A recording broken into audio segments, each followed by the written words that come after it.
Olá, pessoal. É com muito prazer que nós estamos abrindo esse webinar sobre imunoterapia, o que você deve saber. Quem promove esse webinar é a FEMAMA, que é uma ONG brasileira focada em advocacy. Nós trabalhamos por dois motivos, essencialmente. O primeiro, para diminuir a mortalidade por câncer de mama no Brasil. E o segundo, para aumentar o acesso ao diagnóstico e o tratamento do câncer na população em geral. A atuação é uma atuação em rede, organizada, com capacitações em todo o Brasil, sempre procurando uma agenda única no país. Nós somos 74 ONGs em 18 estados, mais o Distrito Federal. Nós temos vários parceiros internacionais e nacionais, mas eu gostaria de destacar nesse momento o Todos Juntos contra o Câncer, que em um mês terá o seu congresso em São Paulo, o GoAll, que é uma rede de ONGs procurando desenvolver e priorizar a medicina contemporânea, a oncologia contemporânea, e internacionalmente a União Internacional contra o Câncer, que se chama o ICC. Se chama Organização Guarda-Chuva contra o câncer de mama. Mas não é só contra o câncer de mama. Os nossos objetivos são realmente um controle de câncer. Nós definimos sempre as nossas prioridades em assembleia anual, com todos os associados presentes, e as ações são coordenadas a partir da federação para as ONGs da rede em todo o Brasil. Então, seria uma união de esforços comuns, com uma representatividade, geralmente em Brasília e nos principais estados, com ações coordenadas pela FEMAMA, e isso é o que nos dá uma credibilidade, uma força e resultados. As nossas lutas, geralmente, por um acesso, é acesso ao diagnóstico e acesso ao tratamento. Então, na página, no site, vocês podem ver, ao longo desses anos, tudo que a gente já tem feito, mas, principalmente, o que eu gostaria de ressaltar é a nossa mobilização quando, por exemplo, nos procuram as associadas FEMAMA em todo o Brasil e as pessoas não têm a medicação certa, não conseguem o tratamento certo. Esse é um dos focos desse webinar de hoje. Para destacar como conquistas mais importantes, a gente pode falar no 2008, que nós organizamos e coordenamos a questão da lei da mamografia. 2012, a lei dos 60 dias, e mais agora, recentemente, nós estamos trabalhando nessa lei do registro compulsório do câncer. Claro que nós vamos todos aqui conversar sobre drogas, então a lei das drogas orais, isso foi um marco importantíssimo, isso não é um trabalho somente da FEMAMA, é uma atuação da FEMAMA em rede, com sociedades médicas e com muitas classes, muitas pessoas que querem a mesma coisa. Por isso que é interessante essa questão da rede e do movimento organizado. Como membros dessas discussões, nós sempre procuramos investir no conhecimento, traduzindo, às vezes, até o vocabulário médico para a sociedade civil e pacientes. Nós trabalhamos também diretamente com profissionais de saúde e instituições médicas. Nós temos um conselho científico coordenado pelo Dr. Caponeiro há mais de 10 anos vigente. Governantes é principalmente o nosso alvo de atuação não só como educação de governantes, em audiências públicas e assembleias que a gente promove isso dentro e fora de cada estado, mas também as ONGs associadas. Sem a participação das ONGs associadas, a gente não conseguiria os resultados que a gente tem conseguido. O Outubro Rosa foi incluído no Brasil e foi desenvolvido por uma série de parceiros, mas foi a FEMAMA que pela primeira vez começou, iluminou o Cristo e fez todo hoje esse movimento que não pertence à FEMAMA, mas pertence à sociedade brasileira e sociedade mundial, que desde 1998 acontece no mundo. Bom, hoje nós vamos falar sobre imunoterapia. E eu sei que vocês devem estar se perguntando, puxa, a gente não sabe nada sobre esse assunto. A gente tem o que aparece nos programas de televisão rapidamente. E a imunoterapia, numa questão bem básica, traduzida para esse fórum, é uma estimulação do sistema imunológico para potencializar a capacidade do corpo de enfrentar uma enfermidade. Esse pode ser um meio de entender. O outro seria um tipo de tratamento que ele pode fortalecer o corpo para combater as células doentes ou marcá-las para que o corpo identifique essas células como ameaças, ou ainda pode associar com outras formas de tratamento, como tratamento de terapia-alvo, como quimioterapias mais tradicionais e radioterapia. Os principais tipos de substâncias de tratamento são anticorpos monoclonais, transferências de células adotivas, citocinas, vacinas, BCG, mas principalmente o que a gente vai conversar aqui hoje é a imunomodulação, que nada mais é do que fazer com que o sistema imunológico potencialize a capacidade do corpo de enfrentar certas enfermidades, ou ainda usar substâncias que modulem diretamente esse sistema imunológico, sendo dirigidas a alvos que não obrigatoriamente estão no tumor. Aqui no Brasil, já podemos contar com esse tipo de inovação para pulmão, pele e rim, por enquanto. Bom, hoje nós temos aqui dois convidados super especiais, que a doutora Alessandra Morelli, que está aqui e fez a gentileza de também assumir a fala do doutor Sérgio Reutemann, que não pôde comparecer, e o doutor Carlos Barrios, que também vem contribuir aqui com o nosso discurso.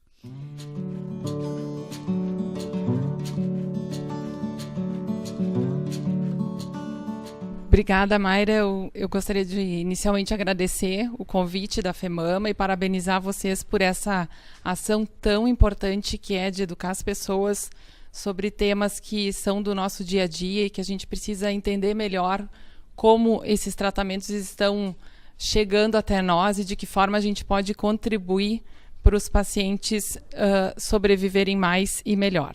O meu desafio é explicar para vocês os conceitos básicos de imunoterapia e de imuno-oncologia.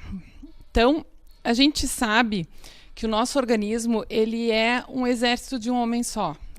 Nós possuímos um sistema imune extremamente eficaz que compreende uma rede de células, de tecidos e órgãos que nos defendem do ataque de invasores. Quem são esses invasores? Em geral, são bactérias, vírus, agentes nocivos.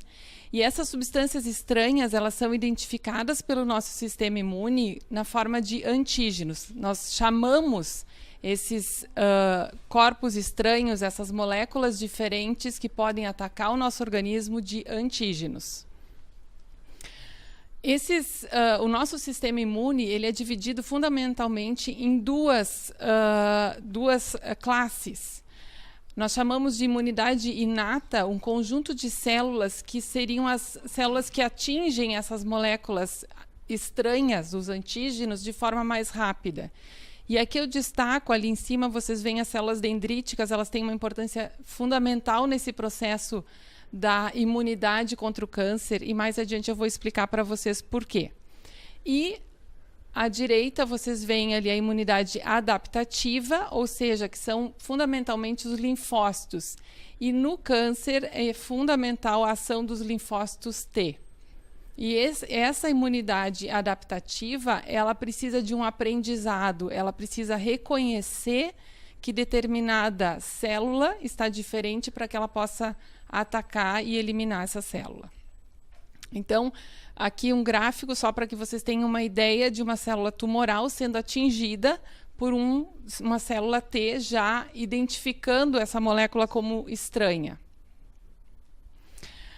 Esse gráfico é um pouquinho, essa figura nos mostra o processo de identificação dos linfócitos T, como é que o linfócito T amadurece, digamos assim, para identificar uma célula do câncer. Então, vocês veem ali o STEP 1, onde nada mais é uma célula dendrítica, que eu comentei no slide anterior. Ela identifica os antígenos que são liberados pela célula do câncer. Essa célula dendrítica, ela vai apresentar esses antígenos para os linfócitos T. E esse linfócito T vai precisar amadurecer, e vocês veem, vai subindo ali a curvinha na ordem à direita, na ordem horária, até que esse linfócito T amadurece, consegue identificar a célula tumoral e eliminar o câncer. Esse seria o caminho natural, digamos assim, da identificação de uma célula do câncer pelo nosso sistema imune. Mas a gente sabe que existem alguns mecanismos de escape. As neoplasias conseguem muitas vezes escapar desse processo todo e se destacam aqui duas moléculas que nós vamos comentar bastante hoje, que são receptores inibidores. O que são essas moléculas? Vocês veem ali o PD-1 e o CTLA-4. São moléculas que elas agem como freio do sistema imune. Ou seja, se o nosso sistema imune continuar agindo indefinidamente, a tendência é que a gente desenvolva doenças autoimunes. Ou seja, o próprio sistema imune ataca os nossos órgãos sadios. E essas duas moléculas, elas têm uma função de bloquear o sistema imune para que isso não aconteça. E é a partir daí que surgiu, então, o conceito da imunoterapia. O que seria a imunoterapia? Nada mais é do que uma forma de estimular o nosso sistema imune para que ele consiga eliminar as células do câncer de forma eficaz. Nós não vamos atacar diretamente as células do câncer, nós vamos potencializar o nosso sistema imune para isso. E falando um pouquinho de história, a gente não pode falar em imunoterapia sem comentar a descoberta desse cirurgião. Ele era o Dr. Coley, ele era um cirurgião de neoplasias ósseas, fundamentalmente, e ele percebeu, lá em 1891, que alguns pacientes que tinham neoplasias ósseas e que por conta de cirurgias e desenvolviam processos infecciosos, ele percebeu que quando o paciente tinha um processo infeccioso, muitas vezes a neoplasia reduzia de tamanho. E aí ele teve a ideia, então, de extrair extratos da infecção de pacientes com erisipela e injetar em pacientes com câncer. E ele, pela primeira vez, identificou que alguma coisa do sistema imune dessas pessoas com infecção atuava melhor contra o câncer. É lógico que muitos pacientes acabaram morrendo de septicemia, enfim, isso foi só uma observação e hoje em dia a gente não utiliza mais isso, é claro. E aí, mais adiante, os anos se passaram e a gente teve, essa é uma revista da Veja de 1985, uma capa, a identificação do primeiro imunoterápico, que foi a interleucina 2. O que a interleucina faz? Ela potencializa, ela é uma substância que potencializa de uma forma muito significativa a ação do nosso sistema imune. E lá em 85, então, começaram a publicar os primeiros resultados dessa ação dessa molécula como uma molécula anticâncer. E aqui vocês veem um dos trabalhos que mostra a ação da interleucina 2 lá em 1998 em pacientes com câncer metastático e que receberam altas doses de interleucina 2. Só que o volume de pacientes que tem realmente benefício da interleucina 2 é muito pequeno. Vocês veem aqui resultados desse trabalho, pacientes que tiveram resposta completa em melanoma, 6,6%, o índice de resposta de erradicar completamente a doença com a interleucina, e na ordem de 9,3% em pacientes com câncer de rim.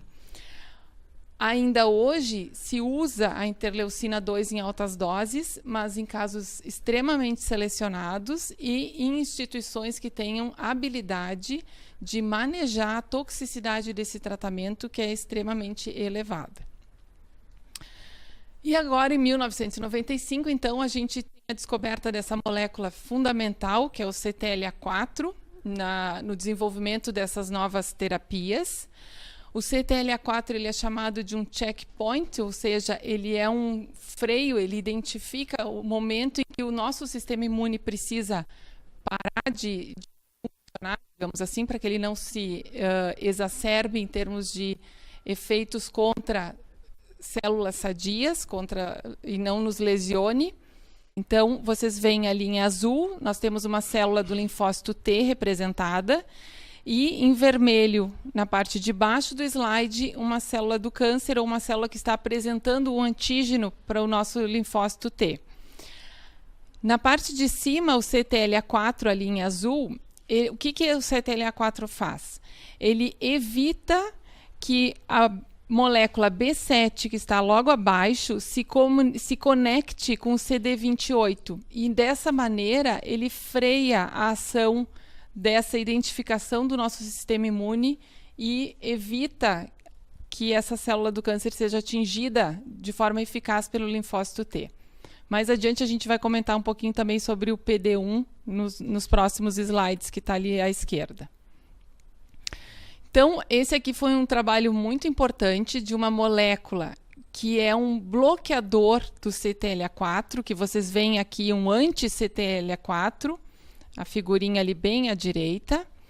Essa molécula, que é chamada de ipilimumab, ela foi testada em pacientes com melanoma e foi comparada com a quimioterapia tradicional. E aqui nesse gráfico representa, então, o quanto o ipilimumab melhorou a sobrevida dos pacientes com melanoma metastático em relação às pessoas que receberam a quimioterapia tradicional, que a curvinha é em amarelo, e em azul os pacientes que receberam a imunoterapia. Então, a gente vê na faixa de baixo o tempo em meses e em cima a proporção de pacientes vivos. Então, a gente sabe que essa curva, quanto mais para cima, melhor a sobrevida dos pacientes. E ao longo de 60 meses, a gente percebe que existiam 40 pacientes vivos no grupo do ipilimumab versus 20 pacientes vivos no grupo da quimioterapia tradicional. Então, esse foi um dos primeiros trabalhos que mostrou a diferença de benefício da imunoterapia em paciente com melanoma. E aí nós temos, então, também a outra molécula que eu comentei com vocês, que é o PD-1, o que o PD-1 faz? Aqui à esquerda a gente vê um gráfico da inibição do sistema imune pelo PD-1.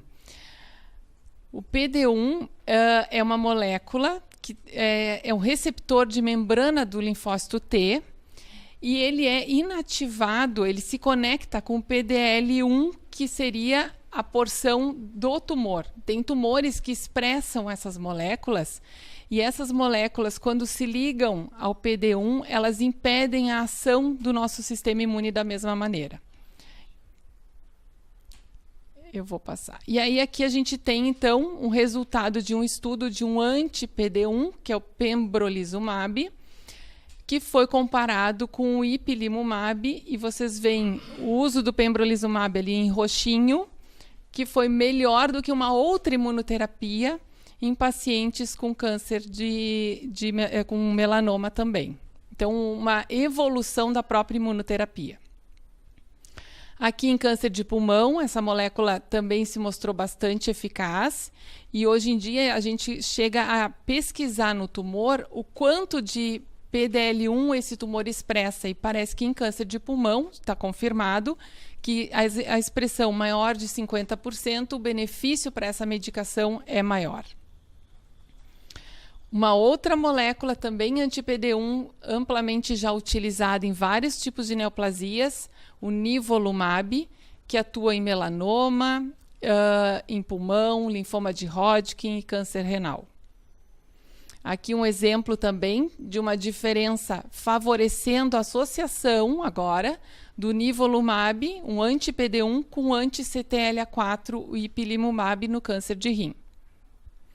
Esse é um exemplo de um paciente que nós tivemos ali no Moinhos de Vento há pouco tempo, um paciente com melanoma metastático que chegou com essas lesões muito significativas no tronco, muita dor, esse paciente não conseguia dormir por dor, embaixo dessas lesões avermelhadas existiam nódulos, e ele usou uma imunoterapia.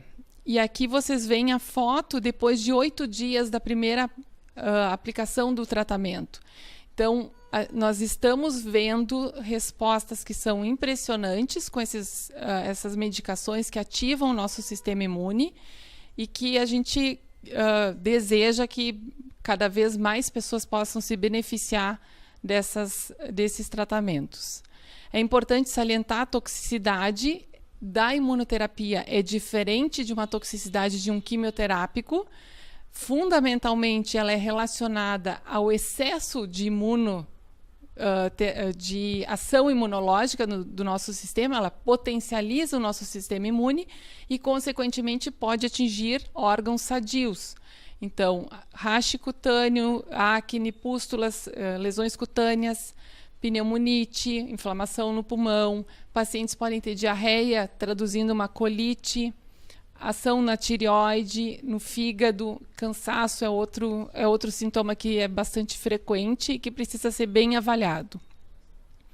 Como é que nós vamos cuidar dos pacientes em imunoterapia, tentando evitar que o dano do excesso de ação do nosso sistema imune prejudique o paciente? É importante que a equipe médica tenha uma suspeição elevada, que controle de perto esses efeitos. O paciente precisa estar bem informado, é necessário uma boa comunicação e um fácil acesso do doente aos cuidados de saúde e fundamental que a equipe saiba tratar, usar essa medicação, que seja bem treinada e com experiência. Como conclusões, nós sabemos que a imunoterapia é uma estratégia promissora no que concerne o potencial de remissão a longo prazo de várias neoplasias malignas e a integração de modalidades de imunoterapia. E aqui eu trouxe alguns exemplos que já estão no nosso dia a dia, como o anti-CTLA4 e anti-PD1, resulta também em um efeito sinérgico, mas às custas de maior taxa de efeitos colaterais. E é óbvio que o nosso maior desafio é o acesso dos nossos pacientes a esses tratamentos que não são de baixo valor. Obrigada.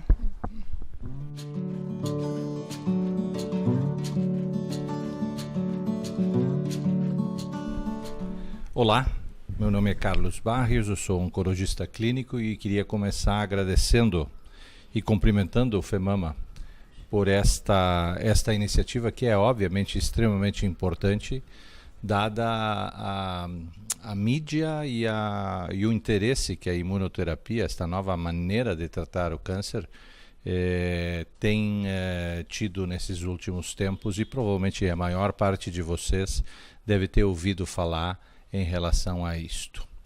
Esses são os meus conflitos de interesse potenciais, que eu só coloco aqui porque eu vou terminar esta apresentação falando de pesquisa, né? Que é uma das coisas mais importantes, e eventualmente isto aqui mostra as atividades de pesquisa que a gente tem desenvolvido nesses últimos tempos.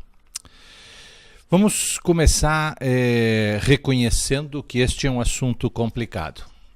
E eu vou tentar ser o mais simples possível, o mais geral possível né?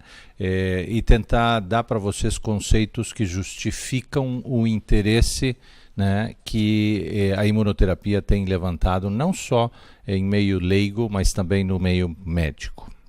Aí vocês veem duas fotos de tomografias que mostram, de um lado, onde estão as setas, duas lesões no fígado. E depois, na segunda foto de tomografia, vocês veem que essas duas lesões desapareceram. Essencialmente, isto pretende mostrar para vocês que os resultados que têm sido obtidos com o uso da imunoterapia têm sido impressionantes, em doenças que previamente não tinham esse resultado com os tratamentos que a gente tinha disponíveis. Tá? Agora, no outro gráfico, que a gente chama de gráfico de aranha, né? Vocês vejam que tem umas patinhas, cada linha dessas representa a evolução do tamanho de um tumor de um paciente. E vocês veem que tem tumores que eventualmente vão para baixo, linhas que vão para baixo, significa que o tumor diminuiu, e tem linhas que vão para cima, né? Significa que o tumor cresceu. Isto para mostrar para vocês que, apesar de alguns resultados sejam impressionantes, muito bons, surpreendentes, nem todos os pacientes respondem. Vocês veem que tem alguns pacientes em que o tumor não toma conhecimento da imunoterapia e continua crescendo, enquanto tem outros tumores em que a curva eventualmente vai para baixo, indicando que o tumor começa a diminuir. Agora, vocês vejam que as duas linhas mais de baixo, elas são as que baixam mais e as mais compridas. E isso significa que os pacientes que respondem parecem responder por muito tempo. Então, embora nem todos os pacientes respondem, aqueles que respondem parecem se beneficiar muito deste tratamento. E como nós vamos ver no final da apresentação também, né, a gente pode, e a gente não tem certeza disso ainda, estar curando algum desses pacientes que antes não tinham tratamento curativo. E, na realidade, o ponto mais importante que vocês devem relembrar deste slide é que vários desses agentes estão sendo aprovados nos Estados Unidos e em outros países. Os Estados Unidos são referência porque é onde a primeira vez, né, a primeira aprovação normalmente acontece lá. Os resultados que estão levando a essa aprovação desses novos remédios estão baseados em que os pacientes vivem muito mais tempo quando tratados com imunoterapia. Então, resultados impressionantes, não todos os pacientes respondem, este não é um tratamento para todo mundo, né? Mas aqueles que respondem por muito tempo. E, eventualmente, a gente pode, talvez, estar curando doenças que até pouco tempo atrás a gente não conseguia curar. A doutora Alessandra já passou com vocês por isto aqui, mas a repetição, né, nesta situação me parece razoável. Por que este tratamento funciona? Este tratamento funciona porque, em algum momento, no desenvolvimento de câncer, o nosso sistema imune deixa de funcionar. Como é que o sistema imune funciona normalmente contra uma célula de câncer? Aí vocês veem ali em vermelhinho, na esquina de cima, né, do slide, uma célula tumoral. E vocês veem umas bolinhas amarelas que saem da célula tumoral. Porque como é uma célula tumoral, ela é uma célula diferente. E ela manda ao seu redor sinais de que ela é diferente. Isto que a doutora Alessandra chamou de antígenos. Esses antígenos não deveriam existir ali. E o nosso sistema imunológico, a primeira célula toda cabeluda que vocês veem ali, ela tem a função de reconhecer antígenos que não deveriam existir. Então, a célula tumoral não deveria existir, ela gera antígenos que são reconhecidos normalmente por essas células dendríticas, as cabeludas, que eventualmente identificam isto. Bom, isso aqui não é meu, não me pertence, não deveria estar no meu corpo. Essa célula dendrítica incorpora esse antígeno e leva esse antígeno para uma outra célula que se chama célula T. Quando esse antígeno chega e é apresentado a essa célula T, esta célula T enlouquece. Ela se multiplica e gera um exército de células T que eventualmente tem a função de encontrar aquela célula tumoral da onde o antígeno saiu, chegar lá e destruir essa célula tumoral. É um sistema de informações em que a célula cabeluda, a célula dendrítica, apresenta o antígeno para a polícia e a polícia eventualmente vai lá, identifica o bandido e mata o bandido. Isto que acontece normalmente todos os dias no nosso corpo. Entretanto, o câncer se desenvolve. E o que a gente tem aprendido? Que os cânceres se desenvolvem porque este sistema de policiamento não está funcionando. A segurança do organismo, assim como na nossa vida diária, todos os dias, né, no Brasil de uma forma geral, não está funcionando de forma adequada. Então nós temos que identificar o que faz com que esse sistema imunitário, essa polícia que nós temos dentro de nós, não esteja funcionando. E os medicamentos que eventualmente a gente está utilizando na imunoterapia são medicamentos que identificam esses freios, né? Identificam o que está corrompendo, né, esta polícia imunitária e libera essa polícia imunitária tirando as moléculas que corrompem o sistema, permitindo que o sistema imune reaja contra a célula tumoral. Então, eu estou dando um exemplo bem corriqueiro e moderno para que vocês entendam este conceito de como é que funciona o sistema imune especificamente. Isto funciona não em um tumor só. Vocês vejam aqui vários tipos de tumor e vejam, como eu disse no início, que nem todos os pacientes se beneficiam, né? Até a metade dos pacientes com melanoma parecem ter algum benefício, aproximadamente 30% a 40% dos pacientes com câncer de pulmão e assim por diante. Mas a ideia é que se eu consigo, né, melhorar o sistema imunitário, eu vou ter condições de atacar com o mesmo tratamento, com a mesma medicação, diferentes tipos de tumores, o que é uma coisa extremamente positiva para nós na área de oncologia. E aqui voltamos àqueles gráficos, né, de aranha, que a gente chama, né, e vocês vejam que a maior parte nesses estudos que foram feitos em câncer de rim, em câncer de pulmão, são linhas, né, cada linha é um tumor, é um paciente, né, que vem para baixo, indicando que os tumores respondem ao tratamento numa proporção muito grande. E vejam a duração, né, da resposta, que é o comprimento de cada uma dessas linhas. Algumas dessas linhas nunca mais voltam a crescer. Então, é importante entender que esse é um tratamento que funciona em vários tumores, funciona muito bem em alguns casos e quando funciona bem, funciona por bastante tempo. E isto aqui é um exemplo, nesses últimos 7 anos, né, da quantidade enorme de indicações que as 2 ou 3 drogas que temos disponíveis no mercado hoje em dia, né, estão sendo utilizadas para tratamento.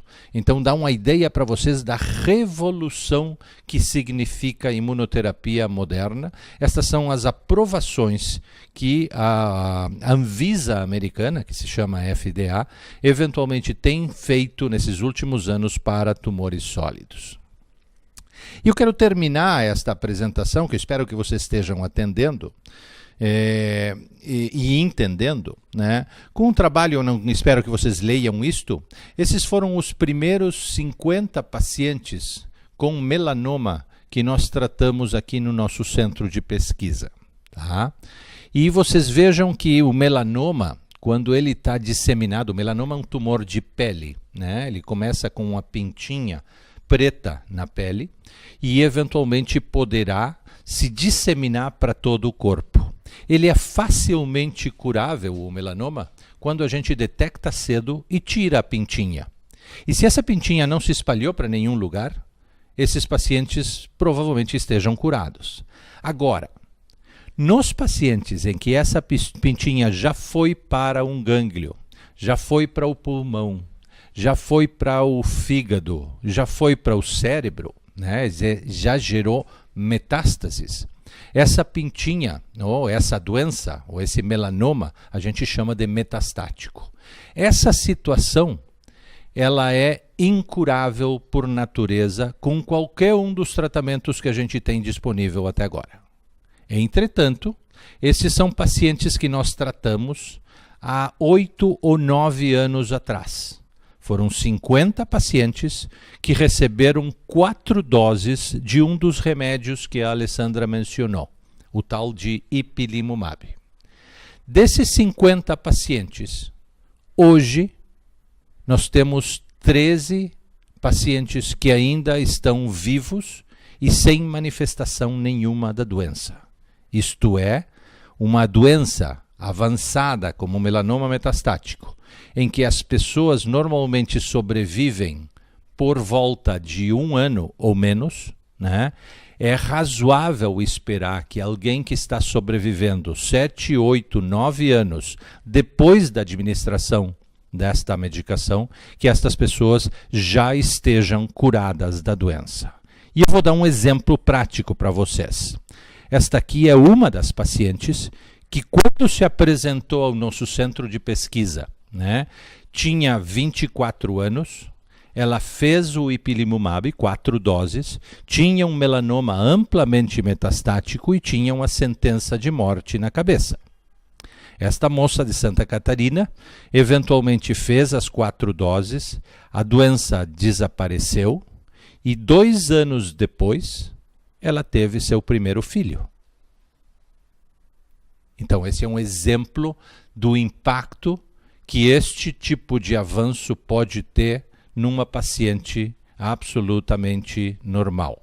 Eu acho que nós vamos falar de questões de pesquisa e questões de acesso posteriormente, mas este é um exemplo do que a gente consegue fazer quando as pessoas têm acesso não só à pesquisa, mas seu tratamento adequado. E o último caso que eu queria discutir com vocês é da dona Helena. Esta dona Helena é esta paciente careca que está aí no meio com as suas irmãs.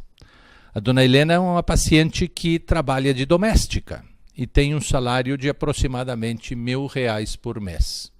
A dona Helena mora na Restinga, uma das zonas mais pobres de Porto Alegre, né?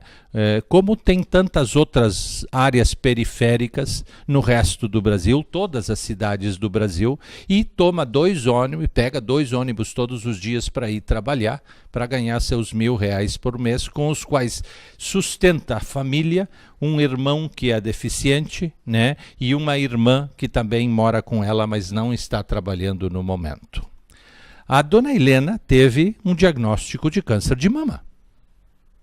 Era um câncer grande, não era um câncer pequeno, e eventualmente ela foi do posto de saúde encaminhada para o Hospital São Lucas, onde a gente tem o nosso centro de pesquisa. Os residentes que viram a dona Helena, né, no ambulatório de oncologia, diagnosticaram câncer de mama, e viram que esse câncer de mama estava muito grande para uma cirurgia e recomendaram que ela procurasse o centro de pesquisa, que eventualmente incluiu ela num protocolo de pesquisa. Esse protocolo de pesquisa combinava, como a doutora Alessandra disse, uma imunoterapia com quimioterapia. O tipo de tumor que a dona Helena tinha era um tumor muito agressivo. Ela fez a imunoterapia e fez a quimioterapia participando e com acesso possível somente porque estava num projeto de pesquisa, porque esse tratamento não estaria disponível para câncer de mama de nenhuma outra forma, porque não está aprovado ainda, está em estudo. A dona Helena teve uma resposta completa.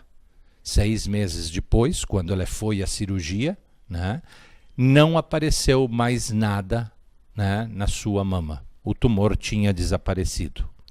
Não sei se a dona Helena está curada, mas certamente ela tem o melhor prognóstico possível. E a dona Helena foi tratada aqui, no Hospital de São Lucas da PUC, no nosso centro de pesquisa, saindo de casa todas as manhãs, pegando 2 ônibus para chegar no hospital, e ela bem poderia ter sido tratada no Memorial de Nova York.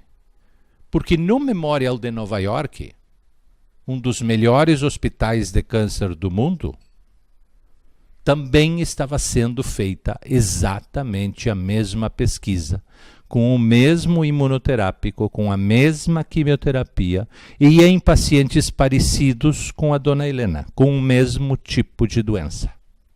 Então, a pesquisa, pessoal, é um aspecto absolutamente crítico que permite, tanto no primeiro caso, quando nossa paciente de Santa Catarina, que ficou curada com algo que eventualmente estava sendo testado, e eventualmente a situação da dona Helena, que provavelmente também está curada, né, e que tem a perspectiva, ou nos dá a perspectiva, de oferecer para os pacientes o que tem de melhor, não no nosso meio, o que tem de melhor no mundo em relação a tratamento de câncer especificamente.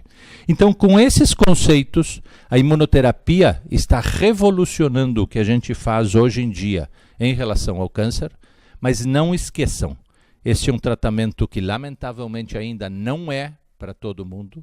Tem respostas que são realmente surpreendentes e fantásticas. Nós temos que escolher muito bem quem são as pessoas que podem se beneficiar desse tratamento, e a gente não é bom ainda nisso. E do ponto de vista prático, eu acho que a mensagem final é: quando se recebe um diagnóstico de câncer, em vocês ou em alguém da família, perguntem da possibilidade de se aquele caso específico não poderia receber um tratamento experimental ou participar de um projeto de pesquisa, porque isto hoje em dia é o que melhor nos permite oferecer acesso aos melhores tratamentos disponíveis em todo o mundo para o tratamento de câncer. Muito obrigado.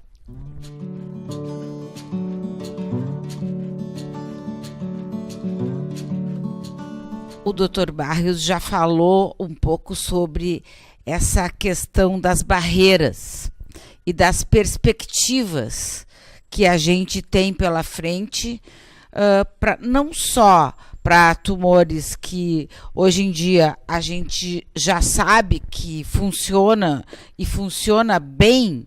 Quando a gente vê que funciona bem, a gente está dizendo por muito tempo. Então, falar um pouquinho, né, discutir entre nós, assim, e trazer um pouco essa questão, como é que a gente entende a questão da incorporação dessas novas terapias no Brasil.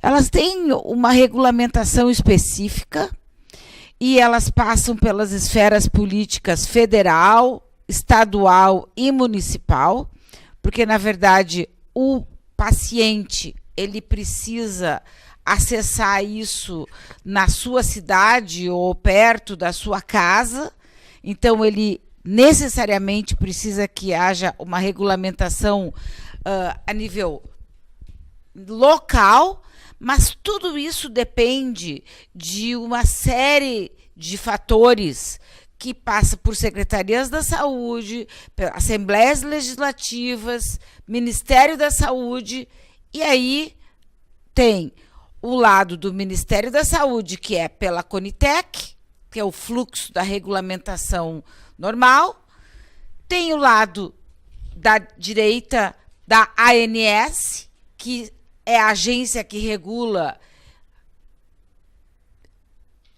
a saúde suplementar, e tudo isso antes tem que passar pela Anvisa, que o Dr. Barrios comentou, que nos Estados Unidos se chama FDA, e aqui é a nossa Anvisa.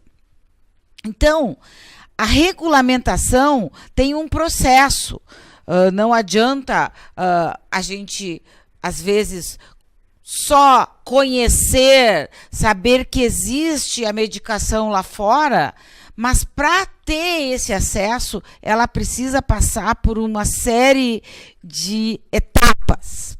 Isso, às vezes, atrasa muito o acesso do paciente brasileiro ao que está sendo, vamos dizer assim, mais usado, ou que está sendo a inovação no tratamento. Por isso que foi falado, e eu queria só reforçar, junto, tenho certeza,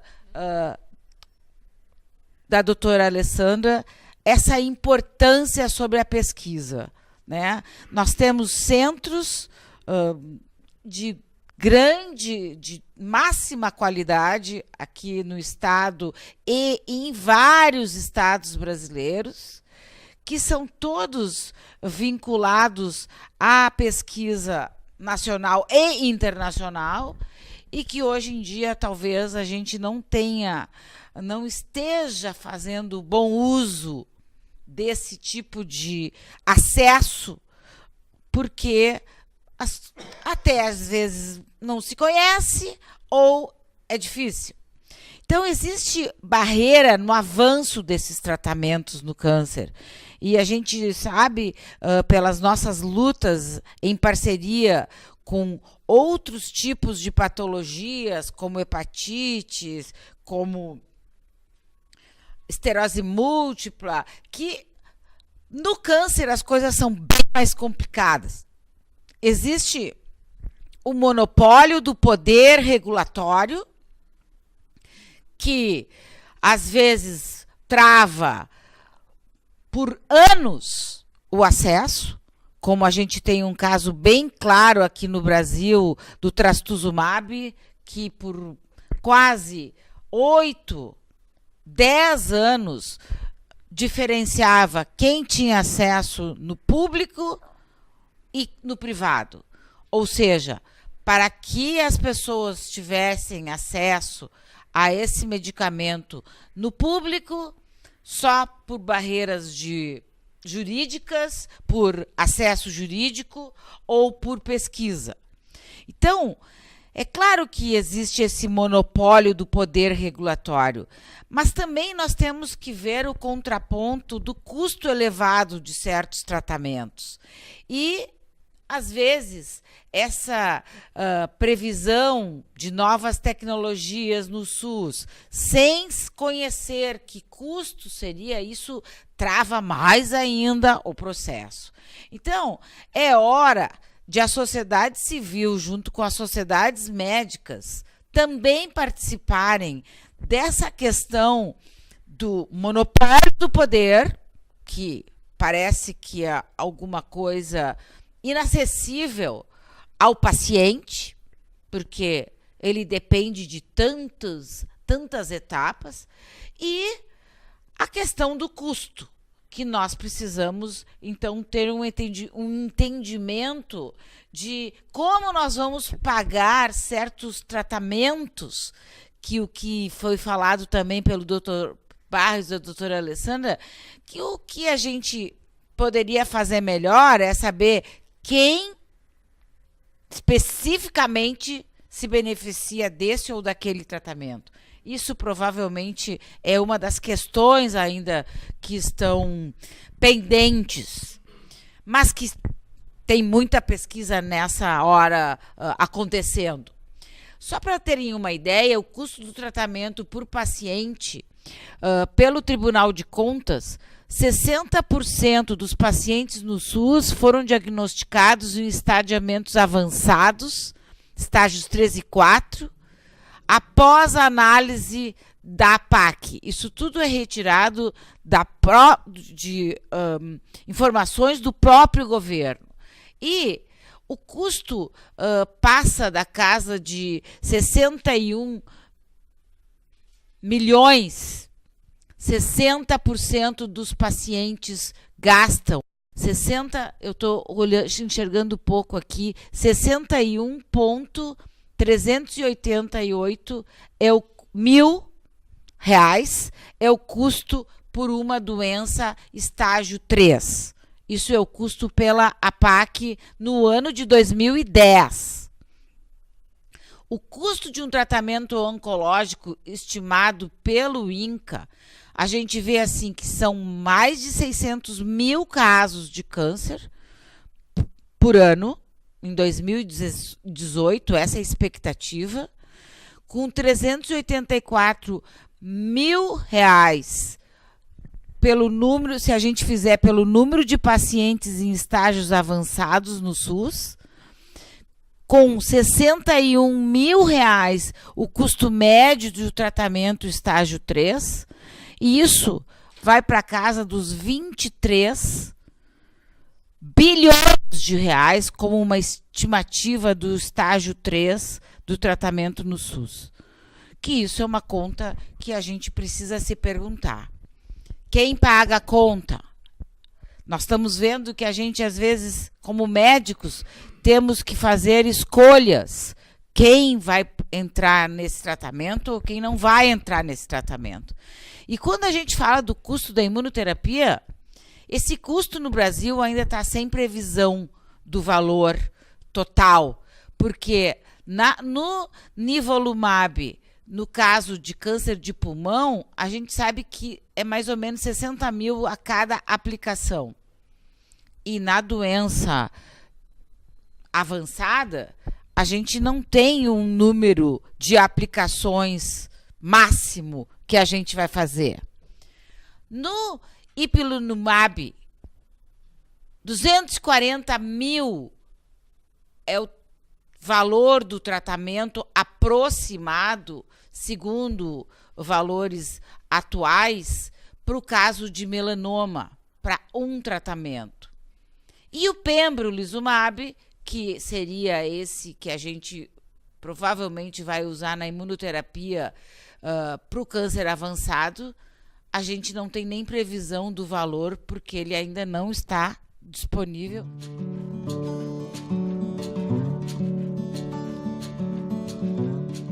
Acho que seria interessante agora a gente falar um pouco entre nós da imunoterapia no Brasil, qual é a expectativa, quem pagar essa conta? Por favor, Barros. Essa é uma pergunta que não tem resposta, Mayra. Eu acho que esse é um problema muito complexo e certamente não são os médicos que vão dizer, né, quem é que não vai receber um tratamento que precisa.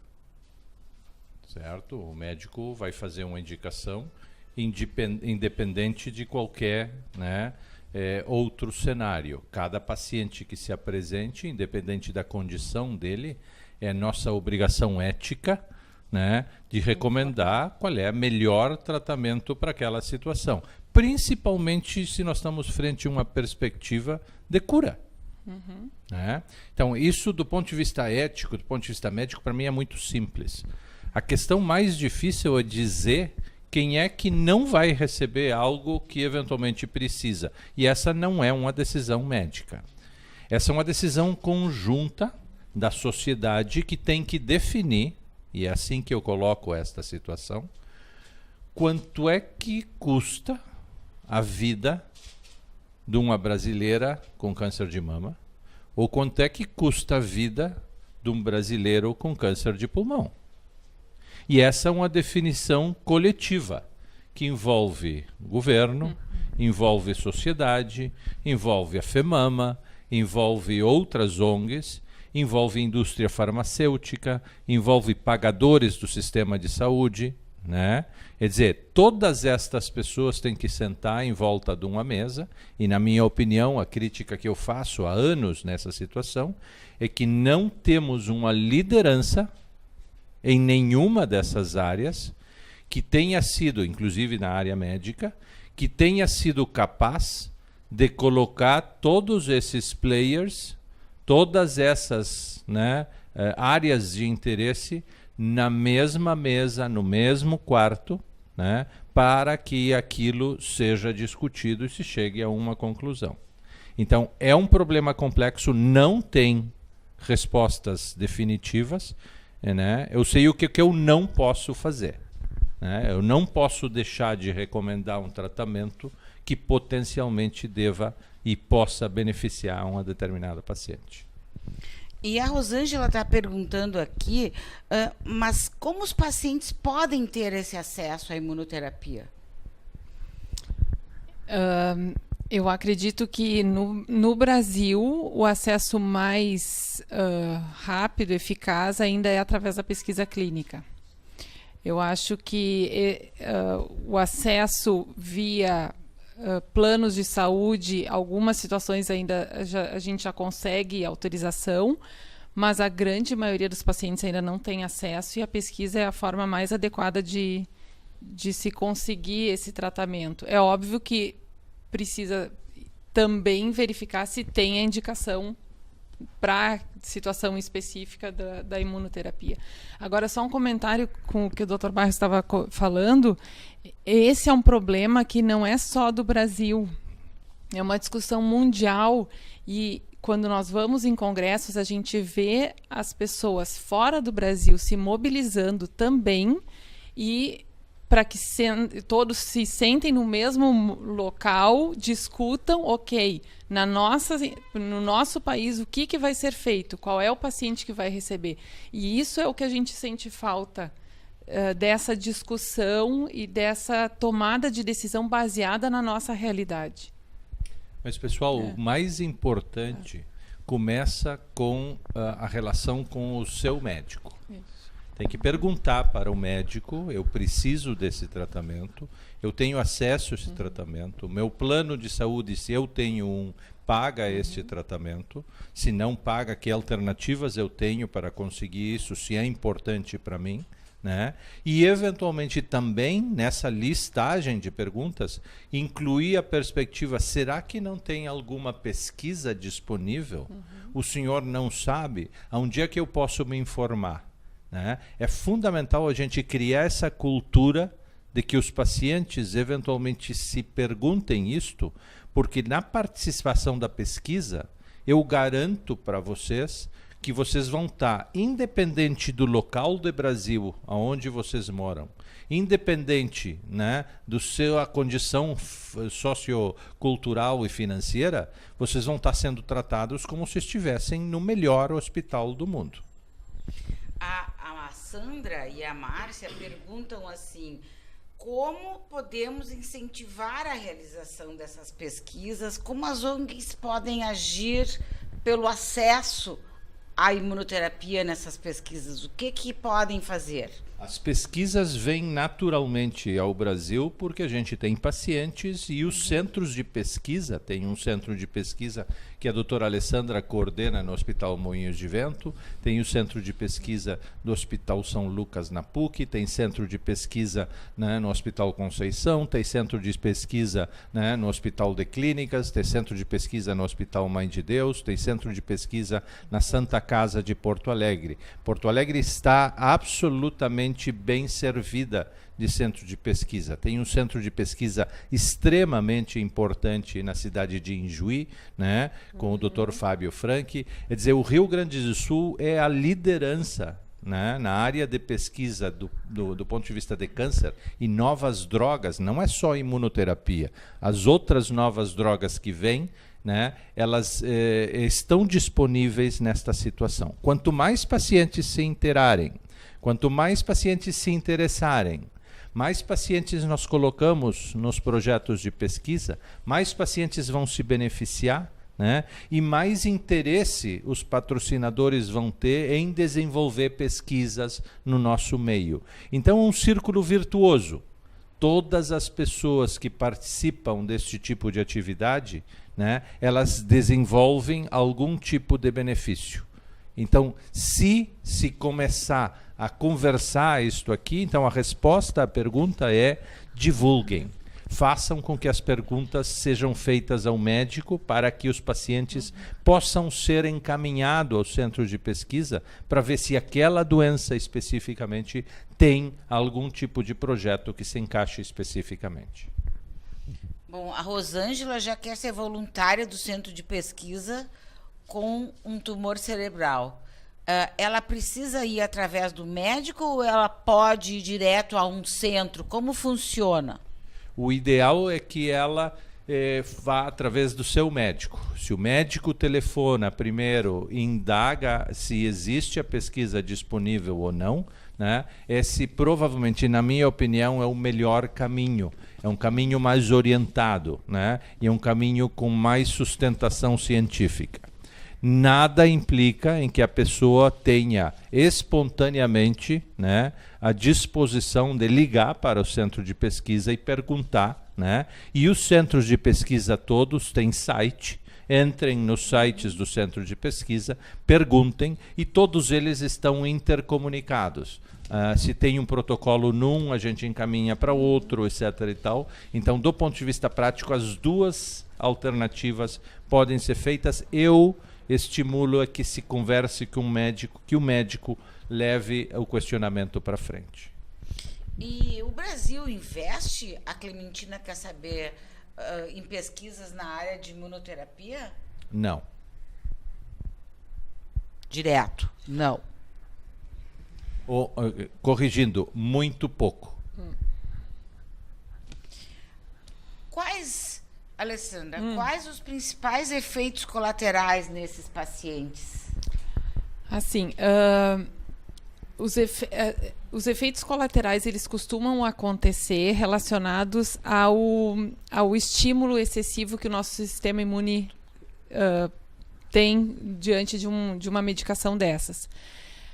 Na prática, nós não vemos um excesso de efeitos colaterais, não é generalizado isso. Mas, por serem efeitos colaterais diferentes, a gente precisa identificá-los precocemente para que aquele paciente não desenvolva algo grave. Na maioria das vezes é relacionado à diarreia, então inflamação no intestino que provoca diarreia, fadiga, cansaço, alterações endócrinas como hipotireoidismo ou hipertireoidismo, alterações pulmonares, inflamação no pulmão, mas é uma minoria de pacientes, não é um volume significativo. A grande maioria dos pacientes passa muito bem e absolutamente assintomáticos, mas é importante que a gente saiba identificar precocemente essas alterações porque elas têm tratamento. Sempre que se comparou a imunoterapia, né, com a quimioterapia nas mesmas doenças, a imunoterapia foi muito menos tóxica, né? Foi melhor tolerada. Então, é um avanço também nesse sentido, porque a qualidade de vida das pessoas parece ser melhor na imunoterapia. Mas a Alessandra apontou muito bem que os efeitos associados à imunoterapia parecem ser diferentes daqueles que a gente está acostumado com a quimio. Mas as pacientes terminam passando durante o tratamento muito melhor do que com a quimioterapia. E o Jorge está perguntando se a imunoterapia, é melhor que a químio, pode substituir a químio. Ele ficou um pouco confuso como usar. Então, tem algumas doenças onde nós já estamos identificando que a imunoterapia pode ser melhor. O que precisa é que a gente tenha acesso à imunoterapia, que eu acho que é fundamental, e tem algumas doenças em que isso não está muito claro ainda. Por exemplo, o câncer de mama, nós ainda estamos estudando o papel da imunoterapia no câncer de mama. Já existem algumas drogas sendo testadas, mas câncer de pulmão, melanoma, câncer de rim são as doenças que talvez primeiro manifestaram esse benefício da imunoterapia e que a gente costuma indicar com mais frequência. A outra coisa importante, Jorge, é que em alguns pacientes a combinação de quimioterapia e imunoterapia é o melhor tratamento que já se inventou até agora. Então, assim, o tratamento não é necessariamente só de quimio versus imuno. Tem pacientes em que a imunoterapia é melhor do que a quimio e não tem discussão. Mas evolutivamente neste campo, à medida que o tempo for passando, né, nós vamos ver que a maior parte dos pacientes vão ter tratamentos em combinação, ou ora vão receber um, ora vão receber o outro. Então, provavelmente uma coisa não é exclusiva de outra. Tem a nossa associada da AME do Ceará diz: os custos dos tratamentos são muito altos, mas se a gente precisa como proceder para liberar pelo SUS? O SUS não tem nenhuma possibilidade, da forma com que ele está estruturado hoje, de pagar esta conta. Então, esta é a discussão que a Mayra provocou no início do período de discussão, em que um grupo de players diferente vai ter que sentar para resolver, né?